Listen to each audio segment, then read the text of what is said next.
presentation is on the structural system. Structural system in the human body is composed of the skeletal system, muscular system, connective tissue, and you might notice right in the center here, I've included the kidneys. This concept of the kidneys being part of the structural system comes from the Chinese school of medicine. As we go through some of the things that happened within this system, you'll understand more clearly why the kidneys are there. They do a tremendous amount at cleaning toxins out of the bloodstream, and the bloodstream, red cells, white cells are manufactured in the bone structure. That's why the Chinese include the kidneys in this system. And generally, it's a safe place to look if you're having a lot of structural pain, discomfort down, especially from the hips down. We might want to look at the kidneys. Primarily main functions of the system. The skeleton is the hard, firm framework within our body that keeps us in shape.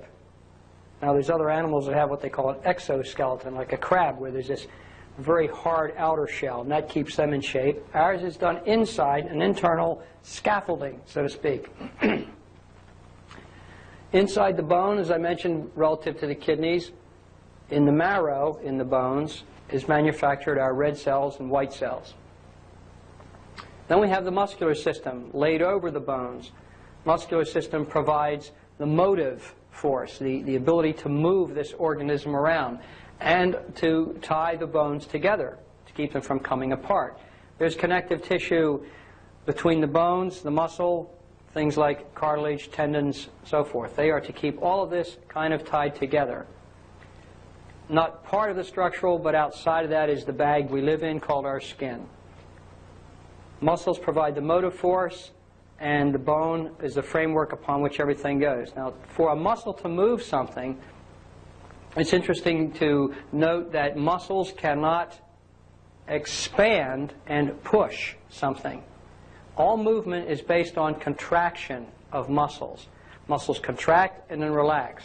There isn't a single muscle on your body that can blow up like a balloon. So even for you to push something, it's a combination of muscles contracting, using your bones as levers to get the push. It's still a contractive mechanism.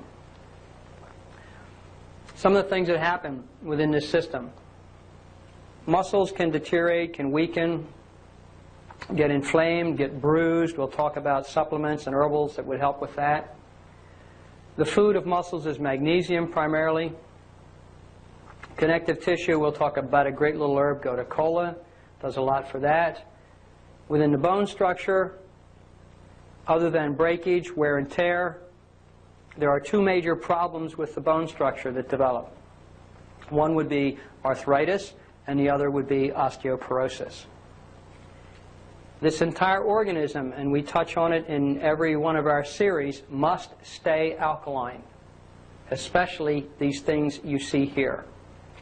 Muscle cannot relax in an acid state. During this movement that the muscles do for our body, they generate acid. It's part of the chemical process. There's acid released into the tissue. Then it must be taken back into the bloodstream and processed through the body so that the muscles can again relax. Many times a cramp in a muscle is the fact that the body was acidic to begin with, didn't have any reserves to call on. Under a sudden muscular movement or something of that nature, the muscle acid content was way too high for that particular structure at the time, and it went into a cramp situation, into tension. An alkaline body is a body that is able to relax and move fluidly. An acidic body becomes stiff and entirely in tension. We need to be 75% vegetarian in our consumption of food, meaning the leafy green vegetables and squashes and tomatoes and the fruit. Grain, meat, dairy, nuts, those things are predominantly acid forming. And in our daily load, we shouldn't eat more than 25% of that. We go over this and also in the digestive series, and we go over it just in about every series we touch on this system staying alkaline. It's critical to letting it relax. It's critical to build up your alkaline reserves to allow this system to have something to call on. There was an experience in my town, and you've probably heard of other incidences where an athlete will die out on the athletic field. And the one I'm familiar with was a young boy playing soccer down in St. Petersburg, Florida. And he was very athletically inclined, and he was also eating the bodybuilder's diet, which was high in protein, which is acid forming. He goes out on a soccer field, and he gets physically involved, thereby generating more acid. And then he got emotionally involved in a situation. And under stress, physical as well as emotional, you shut off your neutralizing system, you become immediately acidic. All this happened within a matter of minutes in the middle of this game at a peak situation. To get rid of that acid without a neutralizer being able to work quickly enough, the acid goes into the bloodstream, gets pumped to the lungs, is converted to carbon dioxide, and we breathe it off. And then that blood is alkaline and returns back through the heart. The problem is that when this system is acidic to begin with, due to a high protein diet, and then the emotional part happening all at the same time, your blood can only move about 0.2 of a point, and it must stay alkaline. It cannot become acidic. So what happened to this boy and many other athletes is they all of a sudden have a heart attack and die. Boom, right there on the field. 16 years old. Oh gosh, we don't understand why. He's so healthy. He eats all this good stuff. Happens to athletes, big-time athletes. The problem is the acidity of the body. It is a gross mistake to think that we need tremendous tons of protein to keep this thing running right. The biggest, strongest animals in the world, like elephants and gorillas, don't eat protein the way we think we should. You can be big and strong on a 75% vegetarian diet without any problem, and you won't run into the acid problem. The medical profession recognizes the blood acid problem only under surgery. I don't know of anyone that's watching this video that's been to a doctor and the doctor said, gee, let's check, see if you're acid right now or not. The only time they do is when you are on the table under surgery, under physical and emotional stress. They will monitor blood acid because they know that the minute they start cutting on your body, your blood can turn acidic and the heart will stop. And they're all ready to pump the alkalizing liquids through your body, the bicarbonate. So keep your body alkaline, have reserves to call on, and you won't run into those kind of problems. Go to the structural system. Acid alkalinity is a major factor there with the problems. Reference to osteoporosis. Calcium is the key to preventing osteoporosis, from losing calcium out of these bones. If you were to look at the internal structure of bone, it might look like a sponge. Calcium comes along and it fills those holes of this collagen matrix and makes the bone nice and stiff and strong. In an acid body, it is not possible to put calcium in that bone. If the body's out of balance, if the bloodstream is slightly acidic, if the tissue is acidic, if we're eating that acid diet, you cannot put calcium into those bones. We'll talk about some of the supplements that we can use to stay alkaline, and we'll talk about the usages of hormones to try and correct the problem. It's not the answer. The answer is to stay alkaline, and you will get the calcium you need to put into those bones. We can't do it if it's an acid situation. Bones will become brittle and break. Most people, if they're going to have osteoporosis, have had 25% of their bone loss before they're 30 years old. It's very common in this country, and it's going younger and younger all the time because of the acidic diet. Repair of arthritis, whether it's rheumatoid or osteo, if this body is alkaline, the chances of that occurring to begin with are minimal. There is some research that indicates there may be a bacterial environment involved in aggravating arthritis. If this system is alkaline, the immune system is stronger, not susceptible to any bacterial situation. So no matter what reason people come up with for arthritis, one kind or another, one of the very beginning keys of maintenance of this system and not developing that problem is in the alkalinity. The first thing we talk about when we get to supplements is going to be water. That's critical in this system. But while we're here, remember to keep this thing alkaline. Consider the kidneys part of it. It will be relaxed. It will be repairable. It will help keep you in the best possible health you can be. That's the best thing you can do for this system, is keep it alkaline. Feed it the appropriate nutrients. And you'll do that. If you eat a 75% vegetable diet, you're bound to get the minerals that are necessary for this system.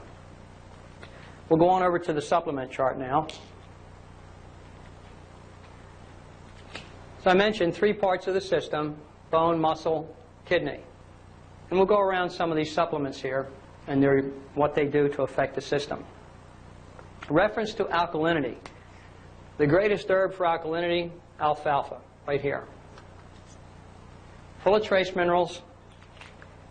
If someone were to come to my office, for example, for a consultation, I always do an acid-alkaline saliva test. And if that number is something like 6.4, 6.5, 7 being neutral, the low numbers being acid, remember the story I just told you about the little boy playing soccer? I would strongly suggest to that person that they get alkaline. I might even offer some supplements at that moment. Because if a person whose acidity is any lower than that, I've had some people sit down that were 5.5. It scares me.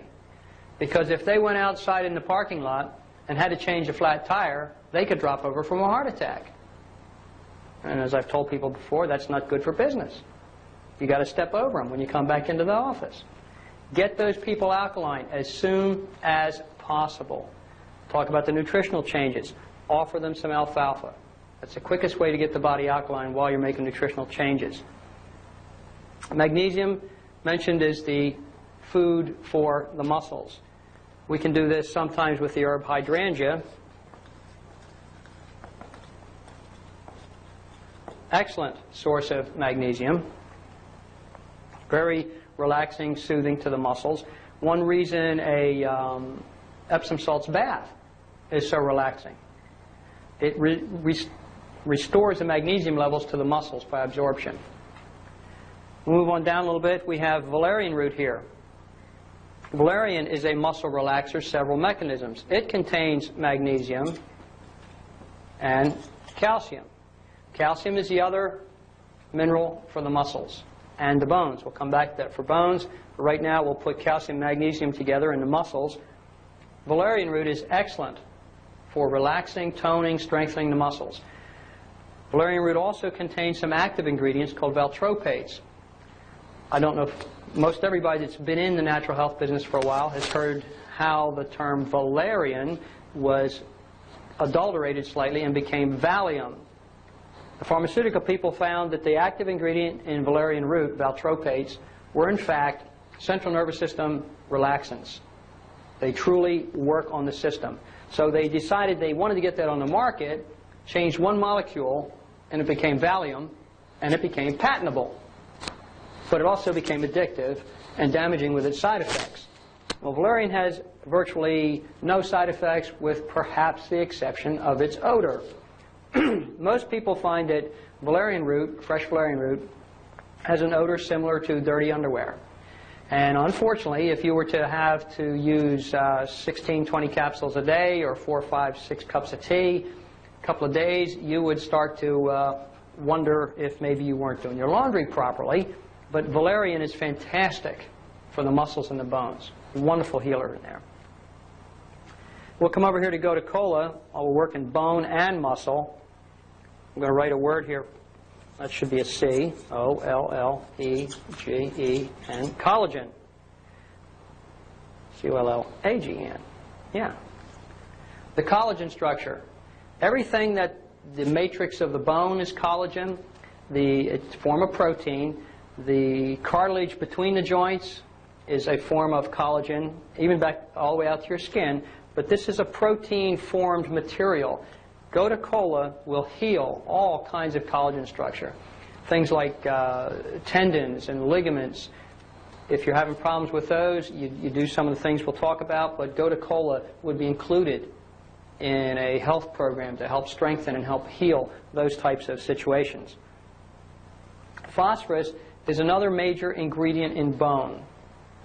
If you can think of bone looking like maybe a piece of PVC pipe, and the collagen matrix and calcium being inside, and the outer coating being phosphorus, a depletion of phosphorus makes bone rubbery, flexible. It's phosphorus that keeps the bone rigid. It's calcium that keeps the bone strong and heavy, able to take a lot of shock. So generally, if you find someone who's stooping, running, bending over, the old bending of the back and so forth, it's not just osteoporosis. There's also a phosphorus deficiency involved. Because brittle bone, it just breaks. That's calcium.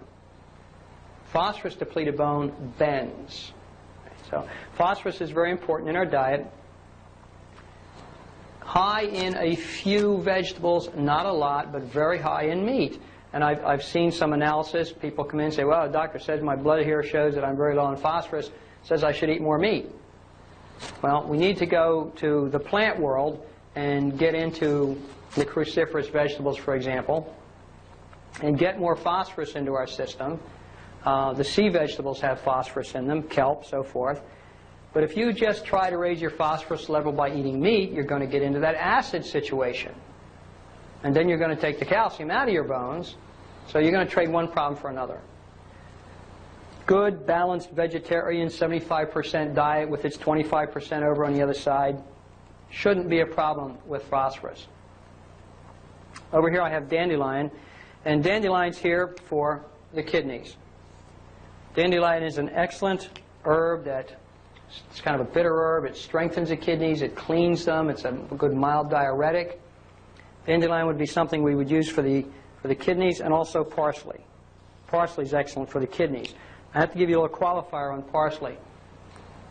If you have kidney stones or an already inflamed kidney, parsley could be an irritant.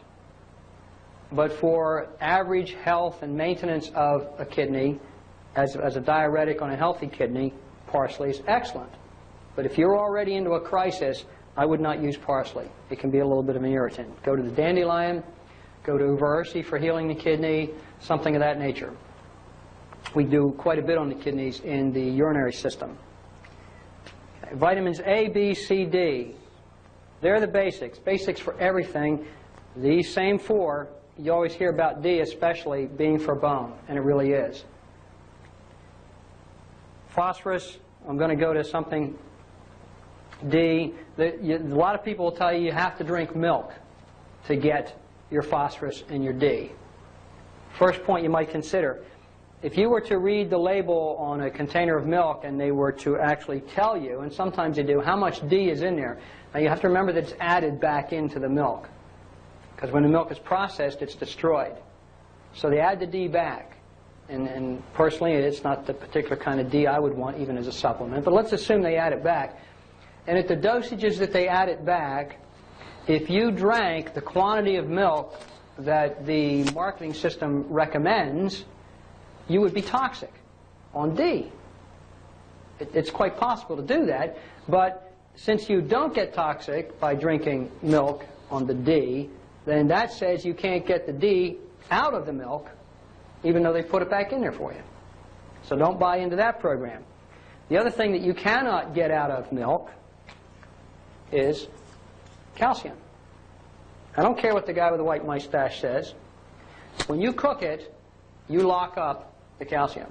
You kill all the enzymes that might have helped get it out for you, but you actually change it into an inorganic form. Let's go a little step further. What do calves drink? Water. Calves only drink milk until they're weaned. Then they drink water. Cows don't drink milk, and yet cows make tons of calcium in their body. They drink water. They eat grass. They stay alkaline. That's the key to proper calcium in our body, staying alkaline. It will go where it belongs, even in small amounts. If your body is alkaline, you'll get plenty of calcium out of your vegetables and maybe a small supplement. Potassium, wonderful herbals would be things like, again, parsley would be a good source of potassium. Potassium in kelp, relaxing to the system, relaxing to the muscles. It kind of helps balance the magnesium a little bit, balance. All of these all these minerals, calcium, magnesium, potassium, they have a certain ratio that they must maintain in. I would definitely look at potassium. Sometimes cramping in muscles isn't always a lack of magnesium or calcium. That's where most people go. Oh, get a glass of milk, get a little. Many times it will be a potassium problem. Within the muscular system, potassium has the most direct effect on heart problems.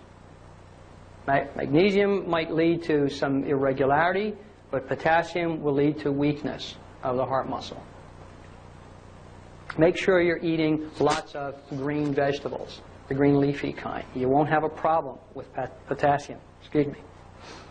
I have down the bottom here estrogen and progesterone. We are led to believe that the answer to osteoporosis in this country is hormone therapy.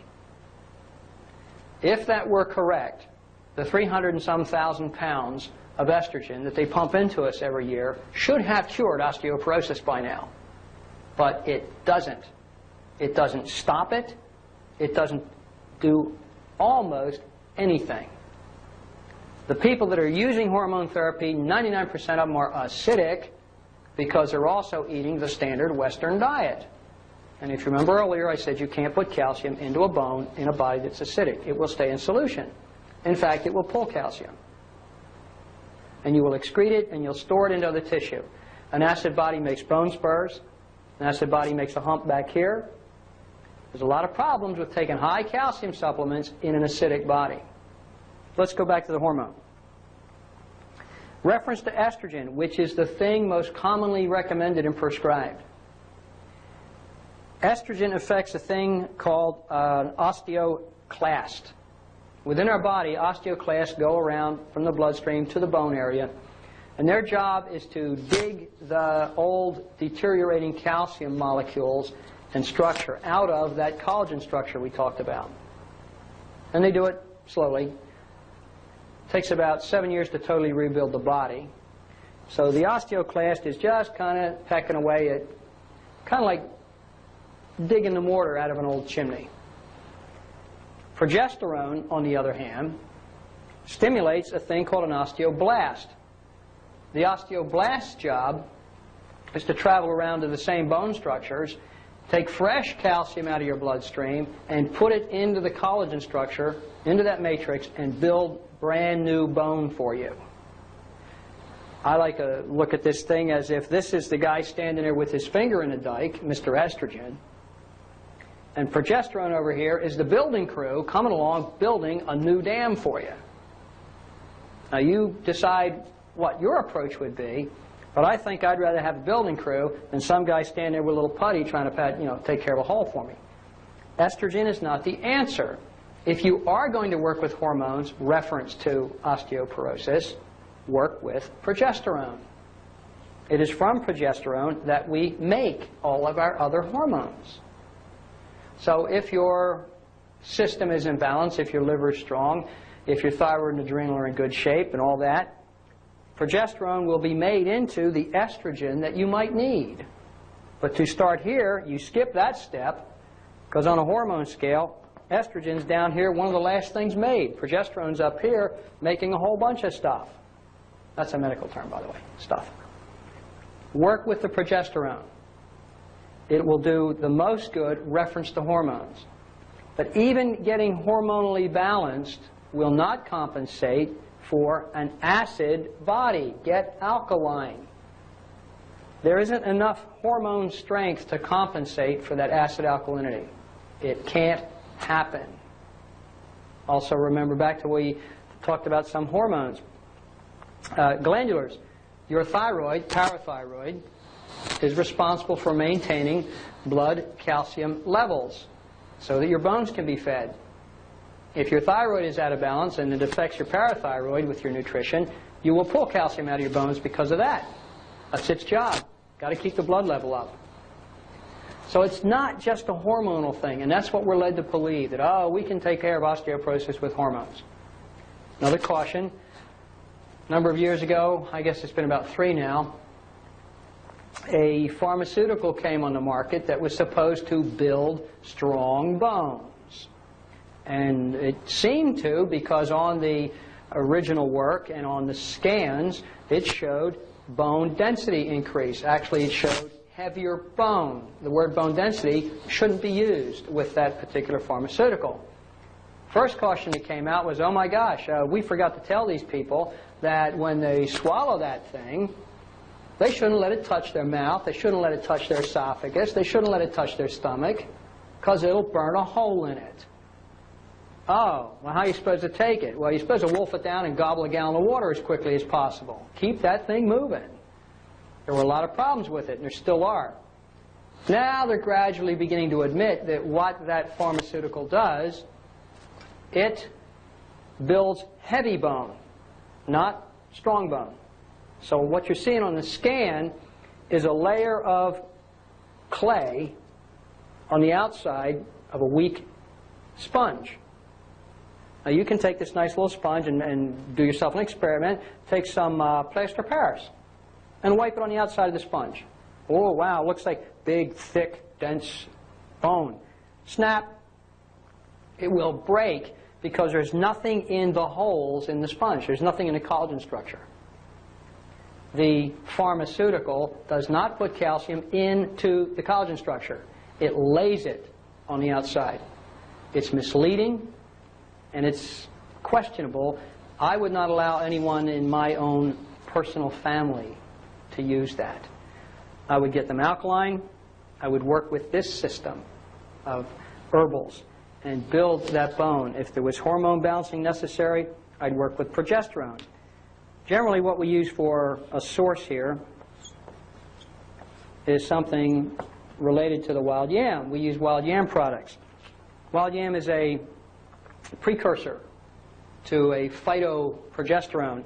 And there are natural sources of progesterone. If you do either one of these synthetic, as in progestin, don't be fooled, or the estrogens, the conjugated estrogens, there's a whole myriad of side effects related to them. Natural progesterone is safe. You can't overdose on it.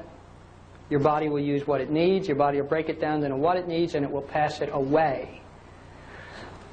We talked about the liver in another series, but the liver is designed, one of its main first functions is to protect you from an invader in your digestive and in your blood system, specifically chemical invaders, and that's how we stress it the most.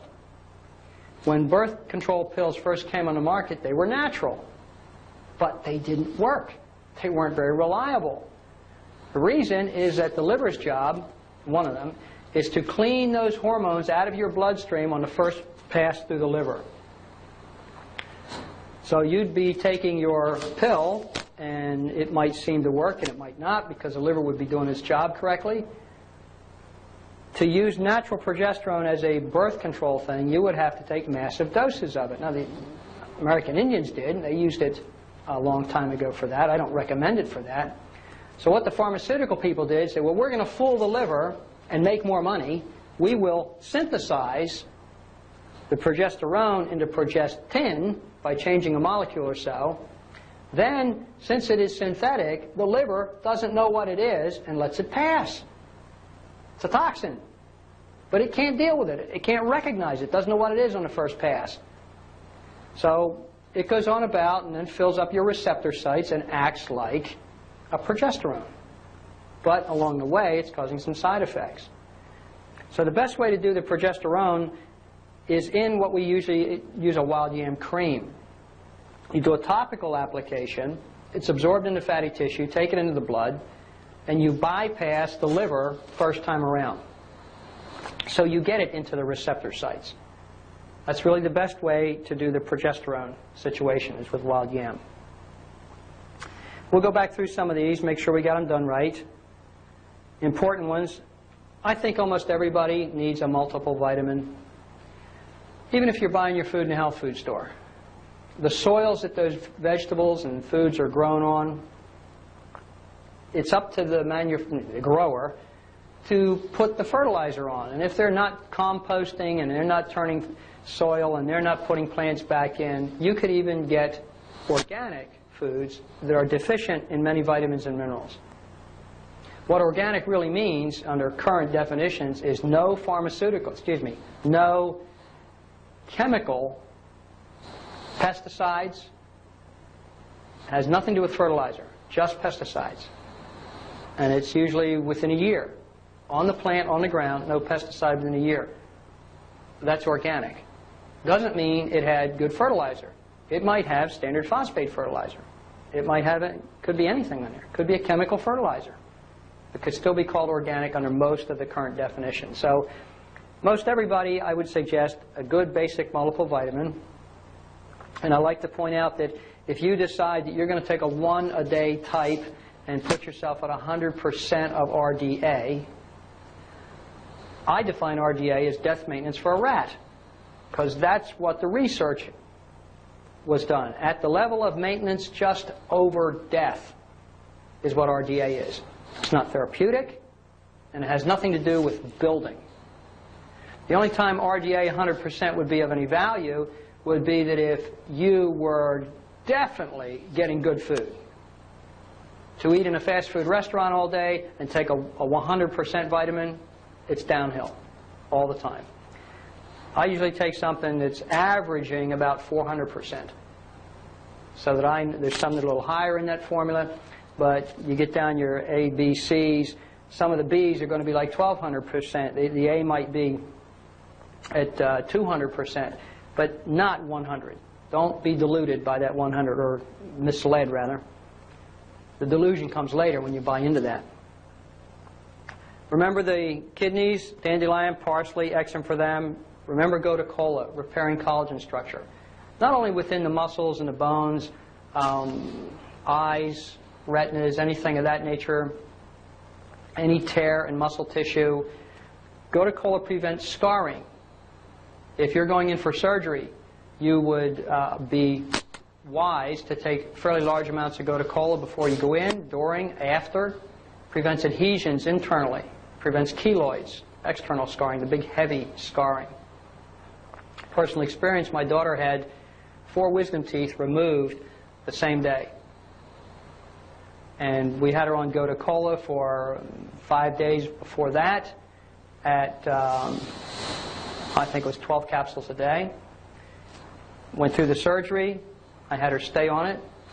The dentist said I'd never seen anything like it in my life. The teeth came right out. I didn't have to do any breaking, digging, cutting. I mean, they just right out. No sockets, no bleeding. The gums just closed up. He just was astounded. She had very little pain, other than when he stuck the needle in to do his work. It is a phenomenal herb for the muscular bone structure. Don't forget, valerian is a great relaxer of this system. You might have high blood pressure because of muscle tension. Body's acidic, that can raise blood pressure. Valerian would temporarily help bring that down until you can get yourself alkaline. Magnesium, food for the muscles, alfalfa, calcium. The most important one should be right here, and that's water. The best thing you can do for this system, if you've got a joint that's feeling like it's inflamed, and you think, oh gosh, I must be getting a little arthritis here or something. Okay, the first thing you check is, are you alkaline? Good idea, let's do that. You say, well, yeah, I'm eating 75%, my saliva is pretty good, but I'm still having this problem here. Where's your hydration? Are you drinking half your body weight in ounces in water?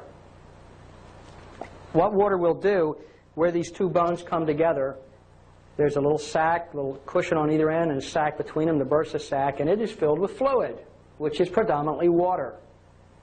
When you dehydrate, your body goes into a conservation mode, and it starts pulling water from all over itself to try and maintain blood volume. That's the first thing that has to be maintained within the system.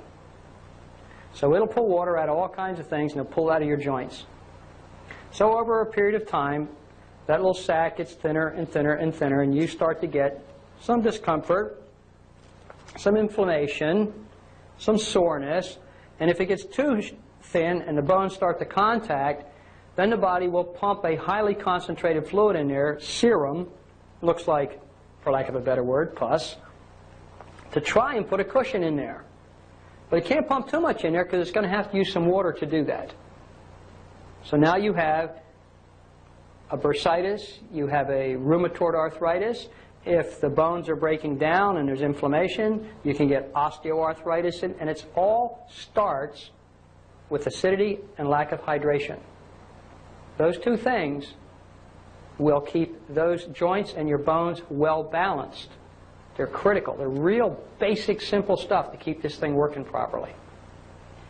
Get hydrated. This whole system will work better.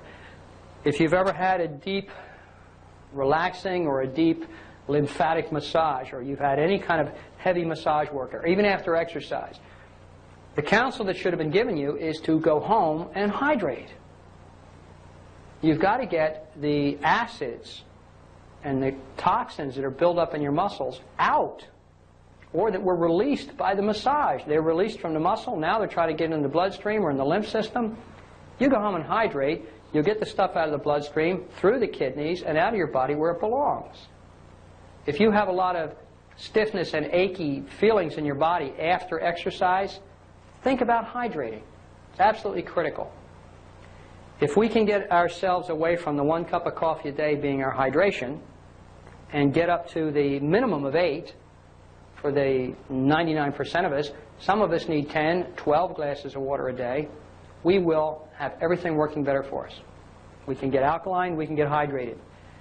This system, the structural system, is really easy to take care of.